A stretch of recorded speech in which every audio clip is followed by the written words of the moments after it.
Welcome to the program, and a little bit different program this week. I certainly hope that you have been enjoying our series of interviews with some of the smartest people that we can find on some of the most important topics as we continue to fulfill our mission on this program of exploring big picture trends and issues that affect all of us and exploring them with some of the smartest minds that we can find. And we will resume that next week when Lisa Patel joins us on this program. She is a expert and founder of a company that is working through treatment options for rheumatoid arthritis, but other degenerative diseases, chronic diseases, using very innovative technology. And I think that's going to be a great interview. And I encourage you all to join us for that program. We will also have another conversation on medical innovation in 2 weeks with Lucy Jung.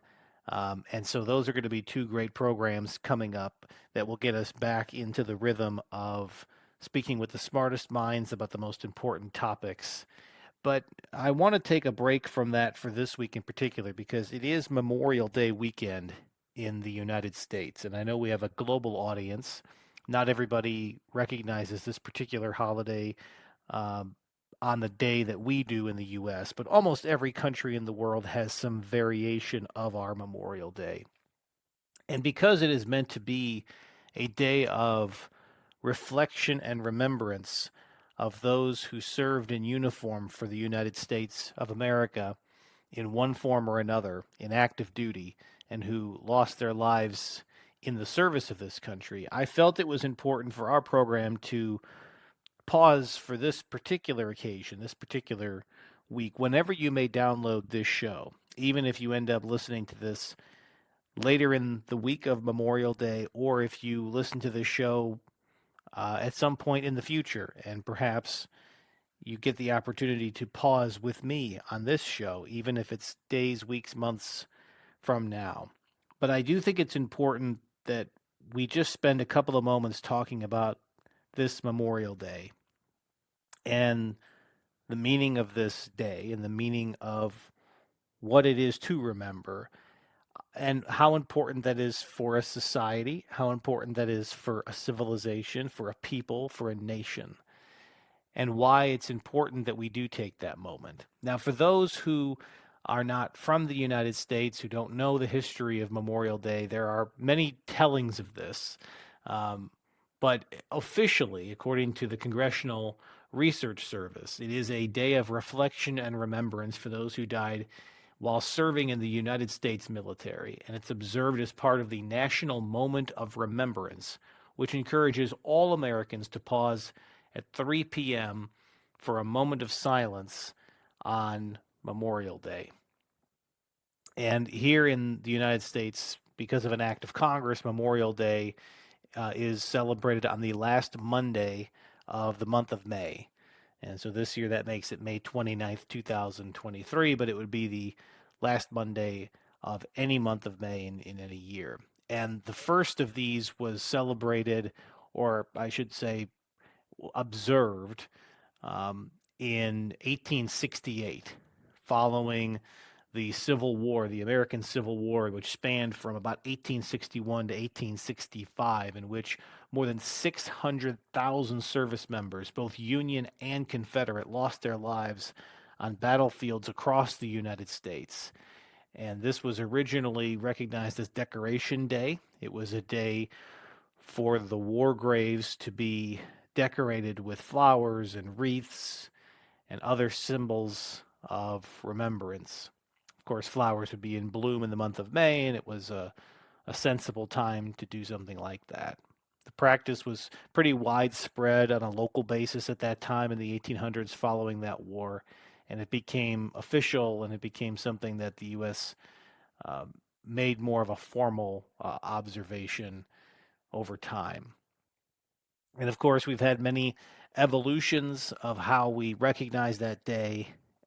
Certainly, the world wars uh, changed a little bit about what the meaning of the day was because it had been a day up to that point where so many of the lives lost could be attributed back to that Civil War.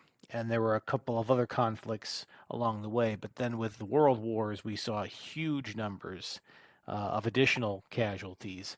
And increasingly, it was actually Armistice Day and later Veterans Day, which we celebrate in this country in the United States in November, that sort of started to take a bigger sense of importance, let's call it, for recognizing all members of the armed forces, including those who had passed away.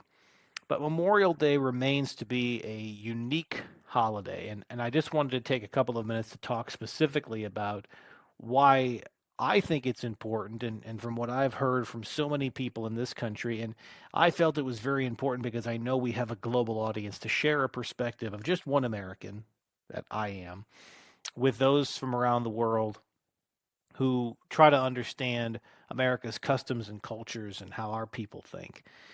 Um, I think any civilization anywhere, any people, any nation, no matter how big or small, remembrance is a critical part of what makes us a people, what makes us a society, what makes us a cohesive unit.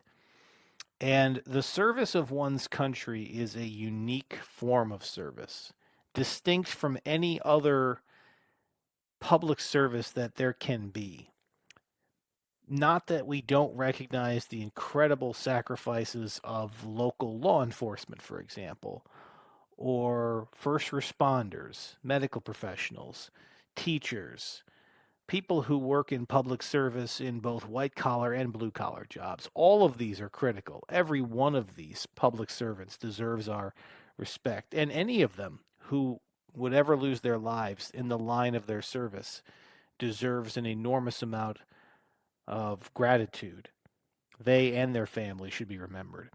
But service in the U.S. military, it truly is in the name of and in the defense of the ideals of what this nation is. When you don the uniform of this country in whatever branch and whatever capacity of those branches that you do it, it is understood around the world to mean that you are a defender of America's ideals. And though there are many great nations in the world, there perhaps is none that has ever existed on the foundation of a set of ideas, ideals, and principles. Individual freedom and liberty being among the most important of those for Americans. And we are taught, and we grow up in this country to recognize that freedom is not free, that it has a price, because there is always someone, somewhere, who wants to take that individual freedom away from all of us. And we must have a force willing, trained, capable, able, and willing to stop those forces of tyranny from infringing upon the God-given rights of freedom that we as Americans believe that every human being is entitled to. Now, everything I just said is a bit of a platitude, of course. Everything I said is a bit of an ideal. But that is what makes our country unique. And we as Americans believe that it makes us unique, that we are founded on this ideal, though we don't always live up to it, and though we sometimes fall short of it. The ideal, nonetheless, is that freedom is the natural state of a human being, that we are meant to be free, and that there must be a force that protects us from those who wish to enslave us.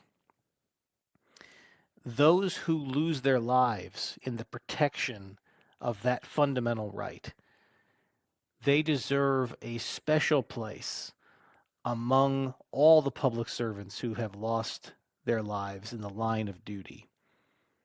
Because whether they died on the beaches of Normandy in the first wave of Americans to liberate Europe from tyranny, whether they died on our own soil, particularly the Union troops who died in the name of protecting the United States ideals as a single individual unit, but also those who died simply believing that they were defending freedom in their own name from a different adversary. Whether they died in Korea, whether they died in Vietnam, whether they died more recently in Afghanistan, Iraq, or in special operations around the world, including those who died at the hands of fellow soldiers in tragic events, even in friendly fire events. The point is, if somebody lost their life while wearing the uniform of this country, they were defending freedom to their last breath. In order for us to be a nation that lives up to our ideals, it is important that we remember those because we understand that this ultimate sacrifice is the only thing that allows us to continue to have the kind of freedoms that we have. We understand that without a number of individuals willing to risk their lives for the protection of others, most of whom they will never meet, most of whom they will never know, without that, we can't possibly ever fulfill our mission as a nation and as a country and as a people. We have great respect for all of America's allies who also laid down their lives at freedom's altar. And so while this Memorial Day is specifically for those of us in the United States to recognize ours, we also pay our respects to those from other nations who fought alongside our sons and daughters, our brothers in arms. And though their nations celebrate them in different ways and on different days, we know that when freedom was threatened, America had many great allies, and among those, many people worthy of our recognition and our celebration. For those of you who have family members who lost their lives in the service of this nation, however they lost their lives, we remember with you on this Memorial Day. And for those who have had recent losses, for whom the grief is still fresh, we not only pray with you, but we want you to know that our thoughts continue to be with you. We want you to know that the nation is truly grateful, no matter how it may feel, how alone you may feel from time to time in dealing with your loss. Know that there are more than 300 million of us in this country who, in one form or another, are in debt to you for the sacrifices that you have made. And for all of those who are still serving, who have lost brothers and sisters in arms, we can't possibly truly understand what you have gone through, but know that the vast majority of us, we have you in our hearts, our thoughts, and we will do everything that we can to make sure that the freedoms that we have are exercised in ways that honor the lives of your fallen brothers and sisters. My last observation on this Memorial Day is not a new one, but for those who are not familiar with the United States or our customs and traditions, Memorial Day is very much viewed as the kickoff to our summer festivities. It's a 3-day work, 3-day weekend, a break from our traditional 5-day work week here in the U.S. And many Americans choose to travel for this weekend and spend time in celebration with family, with friends, spending time away from home, traveling, and enjoying a very nice time of the year for the vast majority of our country. Cities like New York and Boston and Washington, D.C., it's the first really warm period of time for the year after a long winter and a sometimes up and down spring. Beautiful cities like Chicago and Minneapolis and Detroit and even places in our western United States start to experience the full benefits of late spring and early summer. So it is very much a time of year where we're looking forward to spending time with family. And because we are the United States, we commercialize virtually everything. It is a weekend of retail store sales and car sales and mattress sales and all kinds of silly things. And many have observed that the holiday seems to have lost so much of its meaning, and that we are losing a piece of ourselves if we do not take appropriate time to remember and reflect on all the freedoms that we have and the price that it cost our nation and our families and our people to be able to have this. Now, as I've talked to veterans and families of those who have lost service members, many of them don't have any real great issue with this being a holiday weekend and people viewing it in a very positive way. They have simply asked, and something I would like to convey today, for one thing and one thing only, that at some point in that day or that weekend or throughout the course of the year, that we simply take the time to reflect and remember, because that is the point of the holiday. It doesn't mean you have to spend the entire day in solemn prayer. It doesn't mean that you must forego a family barbecue or an outing with friends or a vacation on a beach. All it means is that while you're doing those things, take a moment. Take a moment to remember those who laid down their lives for freedom's cause. A moment, a minute, 5 minutes, perhaps before you sit down to a meal with your family. Perhaps take a moment to recognize those who lost their lives in service of this country. Perhaps in the morning before you get your day started. Perhaps you can visit the graves of loved ones of yours who may have lost their life in the line of service. Perhaps you find a way to give back to your community in some act of service for your church, maybe for the local VFW hall, the Veterans of Foreign Wars we have here in the United States. Or maybe you simply find some small way to recognize your own freedom and celebrate it and help someone else celebrate in their own way. However you choose to do it, everybody that I have spoken to on this topic has basically said the same thing, which is that they don't want to rain on anybody's parade. They simply want us to continue to remember. And it is through remembrance that those souls who laid down their lives at freedom's altar can be remembered forever. Because the truth is, the only way we achieve immortality is through remembrance. And if anybody deserves to have that immortality, if any names deserve to be remembered long past the time that most of us cross over and go away, it is those who were in the service of this nation, who gave an oath to defend it and its principles and its cause. They uniquely deserve to be remembered forever for their sacrifice. And it is through remembrance that we keep their memories alive. And in doing so, we keep the very essence of our freedom fresh. And we keep it going and we keep it strong. And so in honor of that, we spent this time today remembering.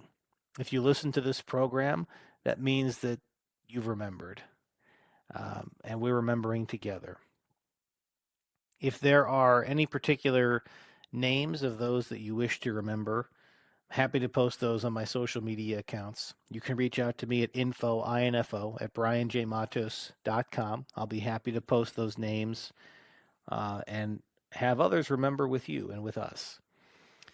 But I hope you'll join me again next week as we move into the next series of our interviews with some of the smartest minds that we can find on the most important topics in our world. And I encourage you to take the time over the next few days, the next few weeks. And again, if you're listening to this show months from now, just take some time to remember those names, remember those individuals, remember the sacrifice that they made. And in doing so, you'll have honored them and honored their freedom. Until next time, thank you for listening. I hope that you have a wonderful holiday weekend, if this is your holiday weekend. And join us again next week for another episode of the Brian J. Matos podcast. And between now and then, I encourage you all to stay curious.